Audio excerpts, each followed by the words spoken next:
You are listening to the Toxic Mold Podcast with my husband, Steve Worsley, the toxic mold expert and your number one source for mold consulting and mitigation in the USA.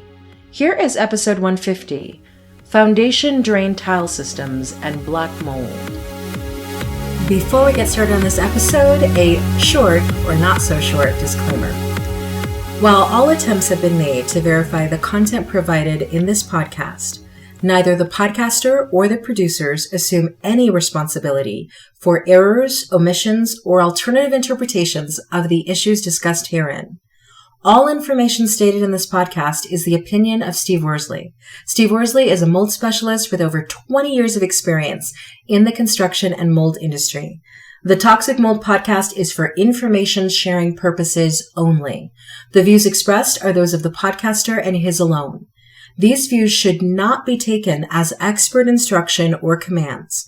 While there may be references to medical conditions and symptoms, all solo podcast episodes are the opinion of Steve Worsley, and any medical questions or concerns shall be addressed with the appropriate licensed medical professional or professionals. As the podcaster refers to different mold types, please be aware that Steve Worsley is not a microbiologist, and questions concerning mold specifics should be answered by the appropriate professional. The listener is 100% responsible for his or her own actions.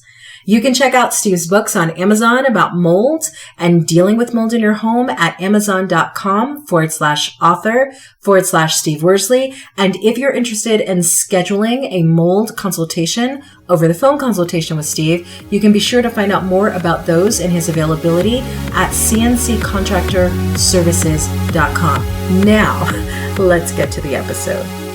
Hello, everybody. Welcome to a brand new episode of the Toxic Mold Podcast. Steve, the year is going by so fast. Yeah, we're almost to the end of March, so that's a quarter of the way. That's right. Through the year. Still in the middle of winter here in Wyoming, though. Yes. I'm sure our listeners are like, yeah, we know it's cold there, but it is. It is. It's a negative temperatures is kind of below cold. To me. Yeah, we a couple weeks ago I saw that Casper set a record for record low, which for our listeners, Casper is typically a lot warmer than it is here, but their air temperature was negative 26. So disgusting. Yeah, exactly. Yeah, but here it was, what was it? Wind chill. We were in the negative 30s. So oh yeah. Yeah, it's just cold. Very, very cold. Yeah. And so we're talking about foundation drain tile systems and black mold.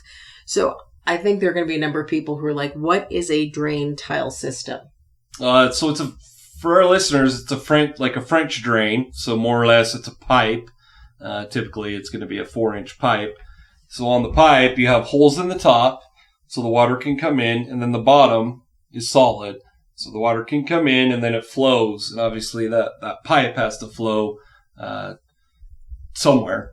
It's got to obviously go downhill. So typically, it flows into a sump pit, which we talked about sump pumps last week in our checklist. Goes to a sump pit and then it gets pumped away. Sometimes if you have a lot of land, it can drain to a pond or wherever. But the purpose of it, obviously, is to get the water that's accumulating next to your foundation and get it away. What decides whether somebody's home needs a drain tile system, or do all homes have that? Well, codes are different everywhere. Okay. Our listeners probably know this, but in Wyoming, it's pretty laxed. But most municipalities actually require them, or at least a footings drain. But to answer your question, you would want a foundation drain tile system if you can't get proper slope away from the foundation. But it's never a bad idea to just have it. Because it could be, you might have groundwater issues or whatever. But to answer your question, if we were to build a new home and we could do proper grading and drainage, would I put a foundation drain system in? Me personally, I would. Mm-hmm. But I know how to do all that. What would the cost be? Who knows these days? Inflation's, who knows? It's up and down. But I would think you could do it when you're building a home, not after your home's been built. You could probably do it easily for $2,500.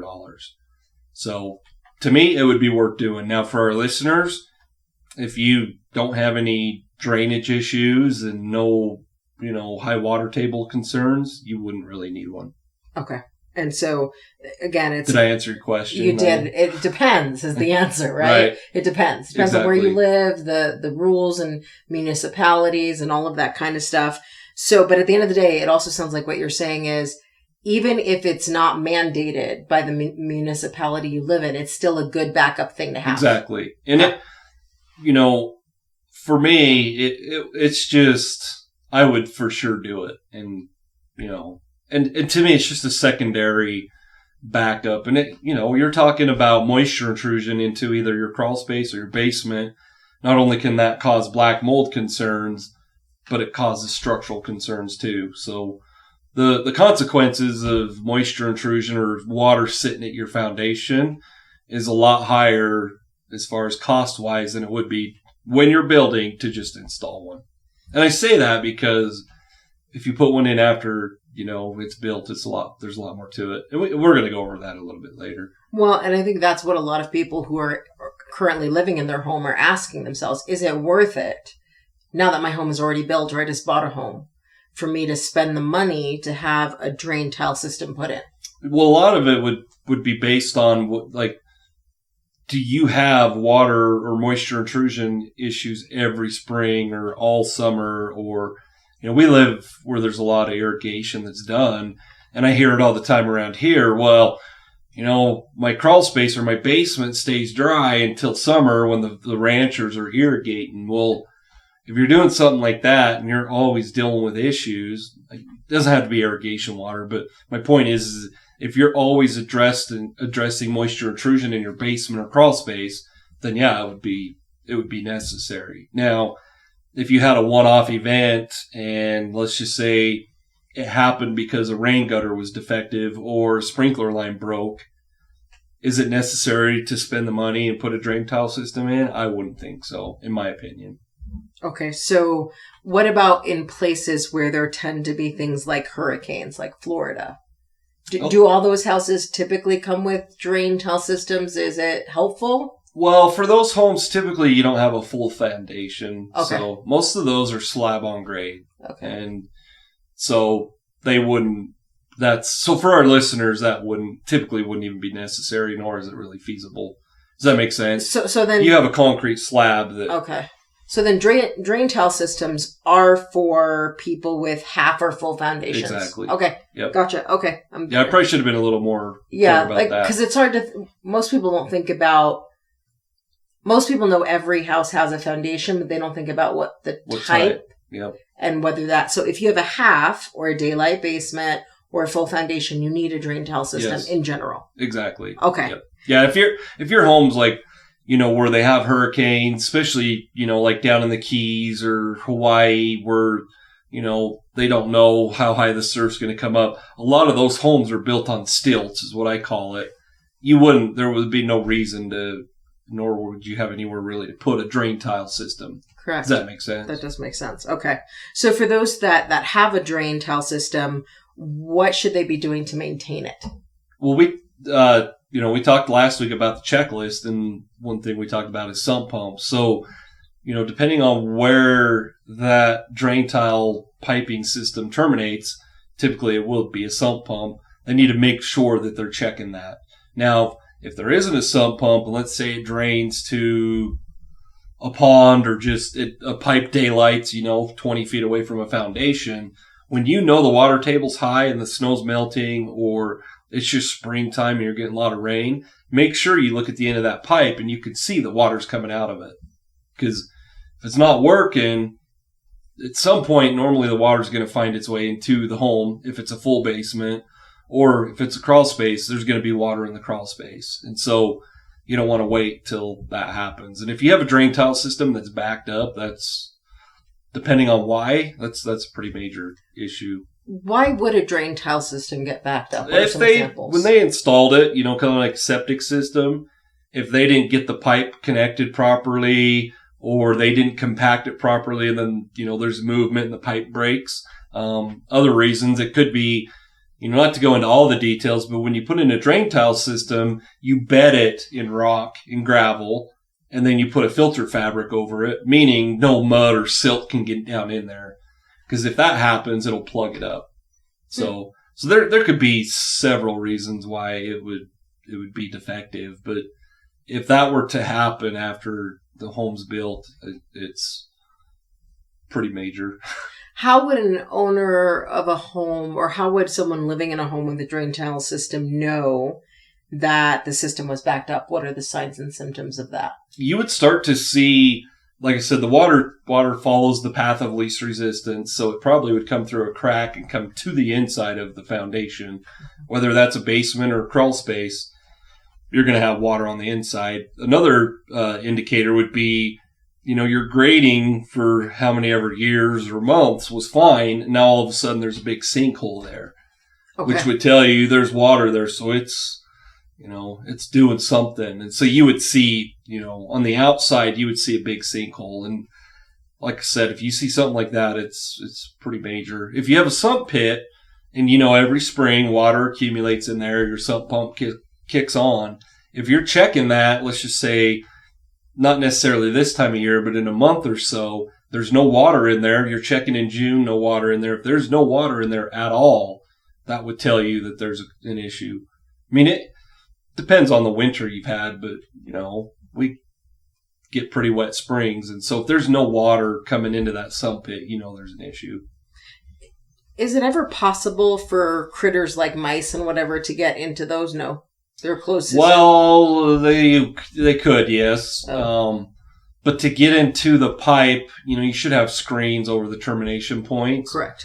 And a sump pit's going to be, depending on the depth of your drain tile system. I mean, you're talking a sump pit that's down 6 feet. So could pests get in there? They could, but if they got into the pipes, if they got down into the sump pit, they couldn't get back out, so they would die. Okay. And the water should wash them into the sump pit. And that brings up something else, is check your sump pit and make sure there's no debris in there. Okay. Otherwise, your sump pump's not going to work properly. Wow. Okay. And if there's debris in there, you just clean it out? Okay.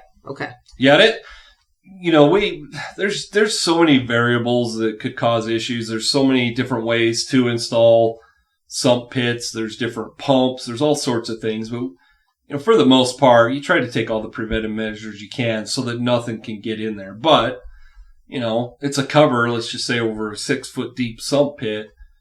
Kids could be out there and they pull the cover off and drop cars or whatever, little in there, whatever, toys down in there. So that, it's not foolproof, I guess is my point. And so that's why you're saying inspect routinely. So yes. How often? Is that just the spring? And okay. Mainly, if our listeners are like, I'm just so busy, I don't really have time, for sure you've got to check it in the spring. Okay. When like around here, snow's melting, the ground's thawing out. When there should be water in there, make sure you test or check it at least in the spring. Okay. But you should check it in the spring and fall. Okay, so definitely, ideally spring and fall, but if you have to choose one, spring. Yeah, at least when the water table is going to be a lot higher. Okay. So what is your call to action for people? Well, like we were just talking about, if you have a drain pit or sump pit, make sure you check that. Also, just walk around, just like we talk about all the time, walk around the perimeter of your home. If you have a drain tile system, make sure that your grading all looks good. There's no sinkholes or something that would indicate something's going on. Very good.